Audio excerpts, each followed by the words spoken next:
Break के बाद आप सभी का बहुत स्वागत है सी न्यूज भारत में। आइए रुक करते हैं न्यूज बुलेटिन की ओर। मैं हूं रत्ना।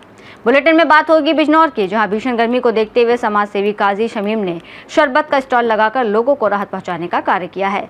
साथ ही बात होगी चौपारण की, जहां 10वीं और 12वीं बोर्ड परीक्षा में 94% से अधिक अंक प्राप्त करने वाले विद्यार्थियों के लिए भव्य प्रतिभा सम्मान समारोह का आयोजन किया गया। ऐसी तमाम खबरों पर विस्तार से चर्चा करेंगे।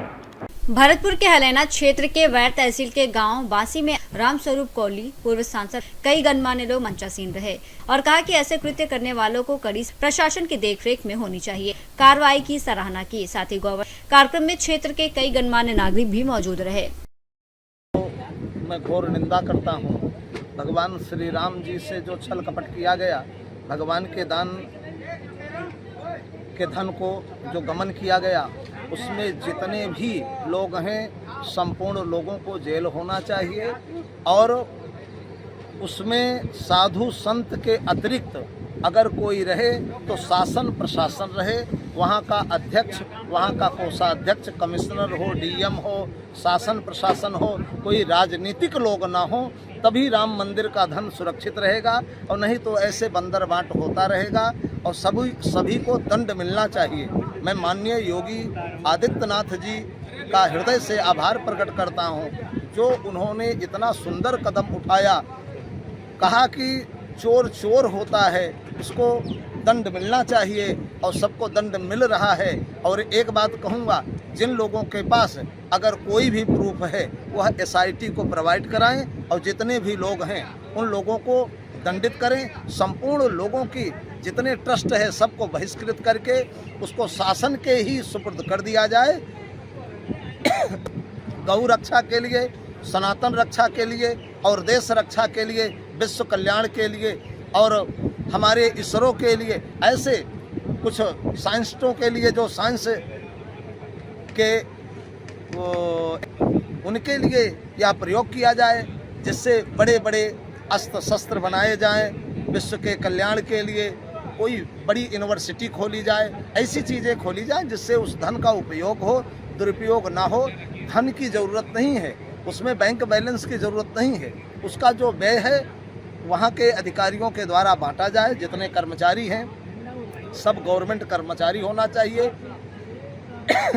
उत्तर प्रदेश प्रशासन के अधीन होना चाहिए, लेकिन उत्तर प्रदेश पुलिस के अधीन वहाँ की सिक्योरिटी भी नहीं होनी चाहिए। वहाँ सीआईएसएफ के जवान लगने चाहिए और ताकि सब कुछ सुरक्षित रहे और उन्हीं के देख रेख में सुरक्षा का सारा कारोबार रहे। और डीएम, कमिश्नर, एसडीएम और जो भी उच्च अधिकारी हैं उनके ही अधीन संपूर्ण धन होना चाहिए।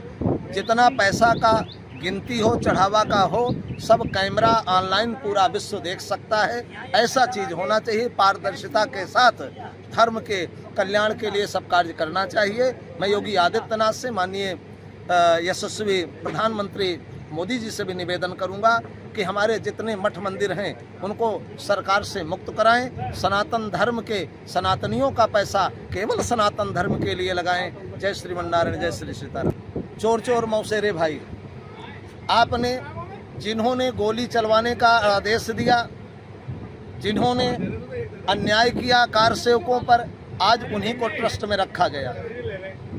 जिन्होंने सनातन धर्म के लिए कोई काम नहीं किया, केवल अपना भाषण दिया, संभाषण दिया, अपने नाम को ऊंचा किया, उनको ट्रस्ट में रखा गया। क्यों? जिन्होंने बलिदान दिया उनका कहीं नाम पता है?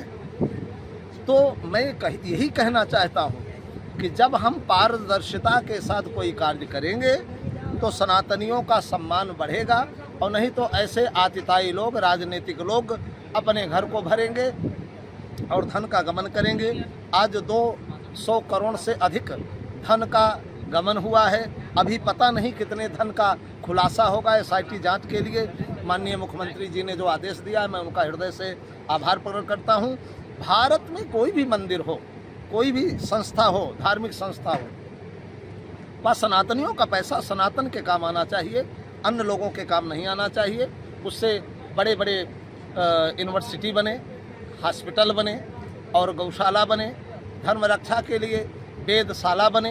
राम मंदिर का पैसा आज 100 करोड़ रुपया का जो गमन दिखा रहे हैं, या उससे कई, हम तो कहते 2000 करोड़ के लगभग का गमन है। आज दिन तक लेखा ही जोखा पूरा नहीं होगा। इतना पैसा लोगों ने दिया है, दिल खोल के दिया है पूरे भारतवर्ष में, लेकिन वो पैसा कहाँ गया, कैसे गया, कितना कहाँ लगा, इसका पूरा हिसाब होना चाहिए। भरतपुर से सी न्यूज़ संवाददाता देवेंद्र की रिपोर्ट। बिजनौर के शेरकोट में भीषण गर्मी को देखते हुए सभी काजी शमीम ने शरबत का स्टॉल लोगों को राहत पहुंचाने का कार्य किया। एक प्रयास को देख स्थानीय लोगों ने सराहा, को काफी मदद मिलती है। वहीं सेवा कार्य का वीडियो भी सोशल मीडिया पर वायरल हो गया है। चौपारण के सुरेखा प्रकाश भाई पब्लिक स्कूल बहेरा में शनिवार को कक्षा 10वीं और 12वीं बोर्ड परीक्षा में 94% से अधिक अंक प्राप्त विद्यार्थियों के लिए भव्य प्रतिभा सम्मान समारोह का आयोजन किया गया, जिसमें मेधावी छात्रों को गोल्ड मेडल, मोमेंटो, प्रशस्ति पत्र देकर सम्मानित किया गया। कार्यक्रम का शुभारंभ प्राचार्य रीना पांडे ने दीप प्रज्वलित कर किया और उन्होंने विद्यार्थियों, अभिभावकों, शिक्षकों को उपलब्धियों के लिए बधाई देते हुए कहा कि मेहनत, अनुशासन और निरंतर अध्ययन से 98% तक अंक प्राप्त करना भी संभव है। समारोह में अभिभावकों ने भी विद्यालय की सराहना की और इसे बच्चों के सर्वांगीण विकास के लिए महत्वपूर्ण बताया। कार्यक्रम में कई शिक्षक मौजूद रहे और अंत में विद्यार्थियों और अभिभावकों ने आयोजन को प्रेरणादायक बताया। चौपारण से सी न्यूज़ संवाददाता मुकेश सिंह की रिपोर्ट। ग्राम गैंता में मुहर्रम का जुलूस हर साल की भांति इस साल भी निकाला गया। इस दौरान ग्राम गैंता प्रशासक भवानी शंकर नागर द्वारा पानी की व्यवस्था की गई और मुस्लिम समाज के लोगों का आत्मीय स्वागत करते हुए भाईचारे, प्रेम और सौहार्द का संदेश दिया गया। पूरे आयोजन के दौरान जुलूस शांतिपूर्ण माहौल में संपन्न हुआ और ग्रामीणों ने आपसी एकता, सामाजिक सौहार्द को मजबूत करने की बात कही। कोटा से सी न्यूज़ संवाददाता आकाश कुमार की रिपोर्ट। महारानी ललितपुर के ग्राम सैदपुर में शनिवार को खेत पर काम करने के दौरान आकाशीय बिजली गिरने से 16 वर्षीय किशोरी साक्षी कुशवाहा की मौके पर मौत हो गई। वो परमानंद कुशवाहा की बेटी थी और उसके माता पिता मजदूरी के सिलसिले में बाहर रहते हैं, जबकि वो अपने दादा दादी के साथ गांव में रहती थी। घटना के बाद परिजन उसे सामुदायिक स्वास्थ्य केंद्र महारानी ले गए, जहाँ चिकित्सकों ने जाँच के बाद मृत घोषित कर दिया। इस हादसे से पूरे गाँव में शोक की लहर है और परिजनों का रो रो कर बुरा हाल है। कहाँ के रहने वाले हो? अभी जो बिजली गिरने से इस बच्ची की मौत हुई है, क्या नाम है बच्ची का? साक्षी। अच्छा, कितने एज की है, कितनी उम्र है? 15-16। अच्छा, कैसे, कहाँ पे थी बच्ची जो खेत में? अच्छा, क्या कर रही थी खेत? बोनी हो रही थी खेत की।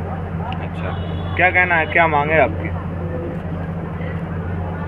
माप जो मिलो जा सबसे, जो सरकारी मदद होगा मिली जाए। गरीब आदमी है, इनके लड़की के माता पिता बाहर तसला डालते हैं, दिल्ली में रहते हैं। अच्छा, मजदूर है माता? मजदूरी। ये किसके साथ रहती थी बच्ची?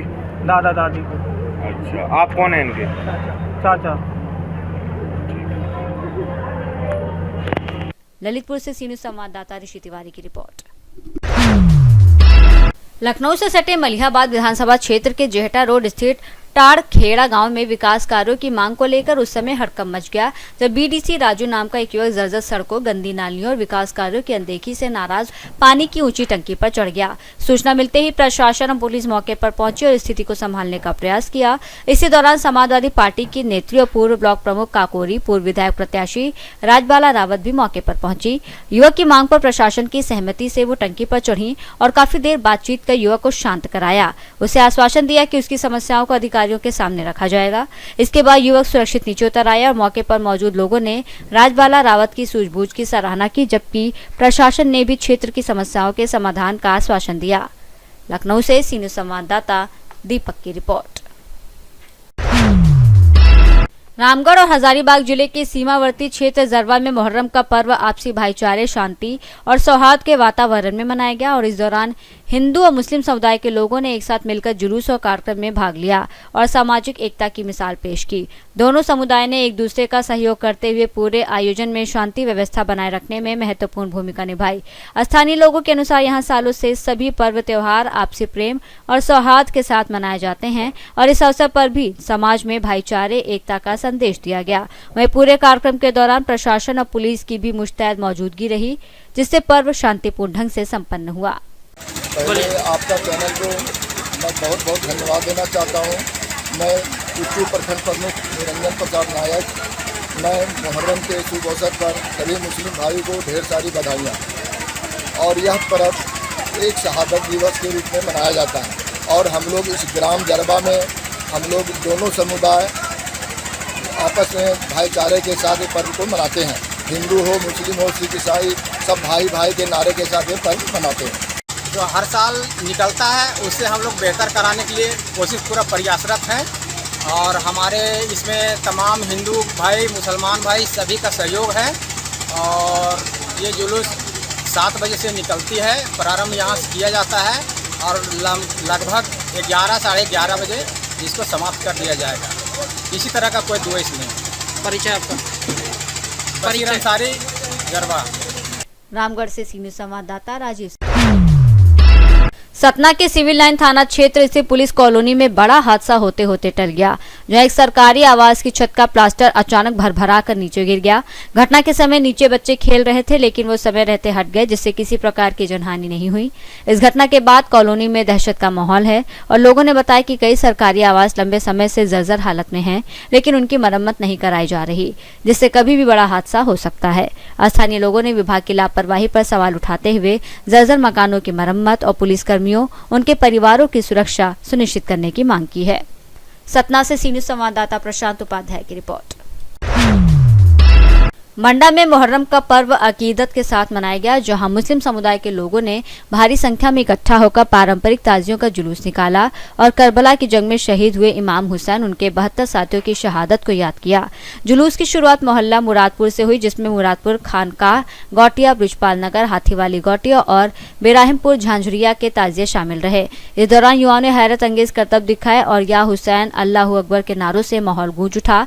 जुलूस नगर के विभिन्न मार्गों से होते हुए पूरनपुर रोड स्थित करबला पहुंचा, जहां गमगीन माहौल में ताजियों को सुपुर्दे खाक किया गया। इस मौके पर स्थानीय प्रशासन भी शांति और सुरक्षा व्यवस्था बनाए रखने के लिए मुस्तैद रहा।